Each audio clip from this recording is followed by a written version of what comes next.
Get free online support, coaching, watch videos, and much, much more at www.bnbhostsupport.com. That's www.bnbhostsupport.com.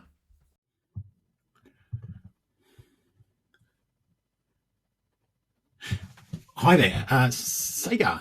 I'm not sure if I'm pronouncing that correct. Hey, just wanted to get back to you. Look, thanks for your request. I have helped quite a number of people who own property in Canberra.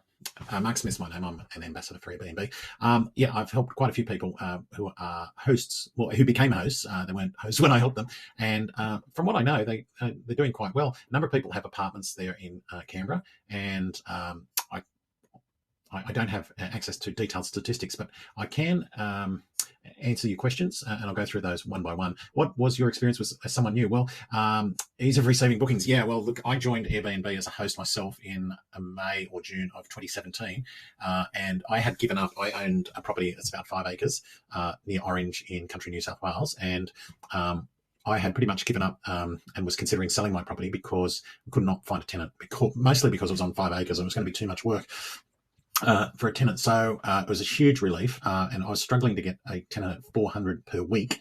And on top of that, if I would have had to have employed a gardener, which probably would have cost me between $150 and $200 a week, something like that. So really, I would have been staring down the barrel of a very poor result.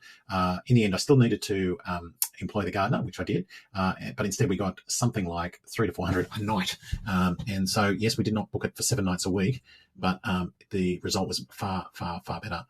And incidentally, I just listed my property just before the school holidays. So I actually said May, but it might have been, I think it was June and July. And anyway, bookings just came in and we were booked out wall to wall across the school holidays. The real thing you have to do is get a cleaner.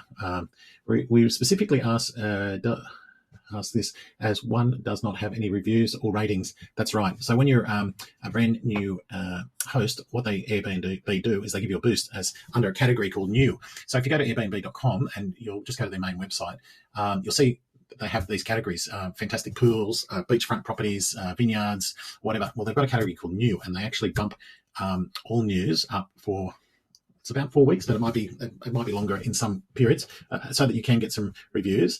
And so you actually appear pretty much at the top of the list, or towards the top of the list. Now, you won't appear at the top of the list for people wanting to go to Melbourne, only people wanting to go to Canberra. And if they ask to go to Woden and you're at the other end of Canberra, then Yarralumla, well, probably not going to show up. But if someone types in Yarralumla and you're in Yarralumla and you're new, well, you're probably going to be at the top of the list. That way you get some bookings and you get some reviews. Now, can be good or bad. So you've got to manage that. That's your job to do that.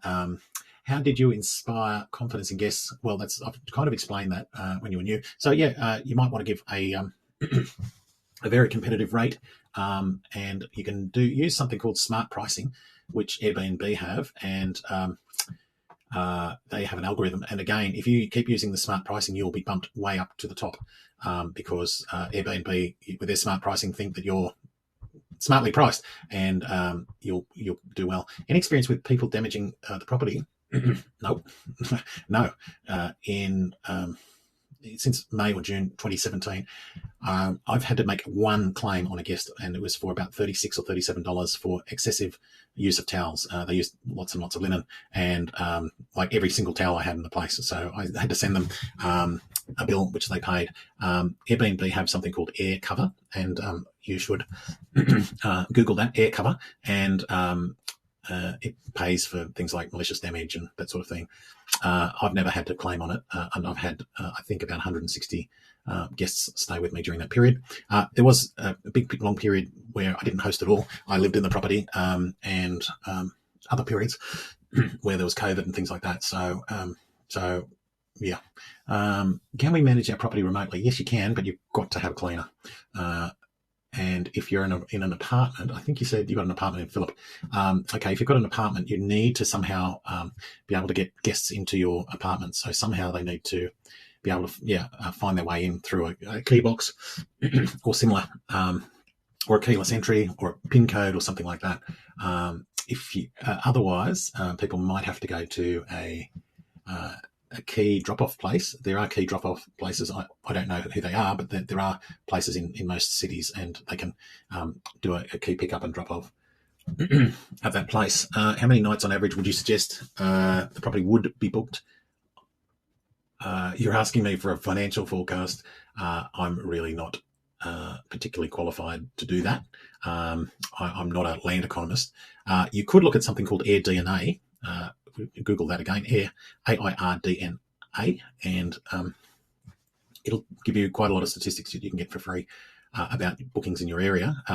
Look, a lot of people are booked most weekends, but where you are, you may well get midweek bookings as well, but you've got to solve the cleaning issue. If you can't solve that, you'd be better off long-term renting it, in my opinion. But if you can solve the cleaning issue and you find a cleaner, look, a 2-bedroom apartment would probably cost you, well, you're probably going to need linen as well. So a 2-bedroom apartment may cost probably somewhere around $100 to clean. And I don't know if yours is big or small, or if it's 1 or 2 or 3 or 10 bedrooms or whatever. But a 2-bedroom would be somewhere around 100, maybe a little bit more than that.